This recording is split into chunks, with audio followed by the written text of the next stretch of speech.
Download the ZEE5 app now.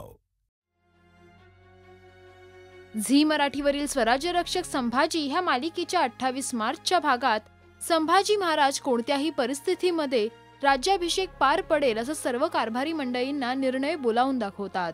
गागा भट्ट राज्याभिषेकासाठी येऊ नयेत म्हणून रायगडावरीलच कोणत्या तरी व्यक्तीने हे कारस्थान केलं असावं असा कयास बोलून दाखवतात आणि त्यावर अनाजी पंतांचं मत घेतात.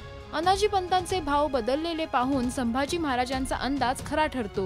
सर्वजण निघून गेल्यावर अनाजी पंत पुन्हा एकदा कवी कलशांचा अपमान करतात आणि तुझ्या शाक्त पंथामुळेच राज्याभिषेक होत नाही असं कवी कलशांना सांगतात. इकडे येसुबाई, राणीसाहेब आणि राणूबाई बोलत असताना तिथे सोयरा मातोश्री येतात आणि राज्याभिषेकावर बारकाईने लक्ष ठेवायला सांगतात. राज्याभिषेकाच्या वेळी सावध राहण्याचा इशारा देतात. इकडे अनाजी पंतांच्या बोलण्यामुळे कवी कलश अस्वस्थ झालेले असतात. ते येसुबाईंच्या सदरेवर जातात आणि त्यांना ते त्यांच्या गावी जात असल्याचं सांगतात. त्यांना त्यांच्या मुलांची, बायकोची आठवण येत असल्याचं सांगतात. येसुबाईंना त्यांच्या म्हणण्याचा रोख समजतो आणि त्या त्यांची समजूत घालतात. आऊसाहेब आणि आबासाहेबांनंतर तुम्ही संभाजी महाराजांच्या जवळची व्यक्ती आहात, त्यांना सोडून जाऊ नका अशी विनवणी त्या करतात. या मालिकेच्या आगामी भागात संभाजी महाराज सर्व कारभाऱ्यांना राज्याभिषेकासाठी केशव भट्टांचं नाव सुचवतात.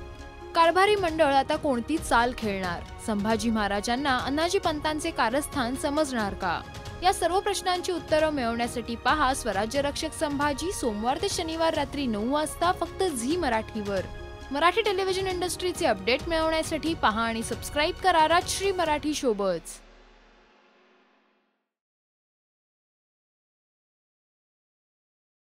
Download the ZEE5 app now.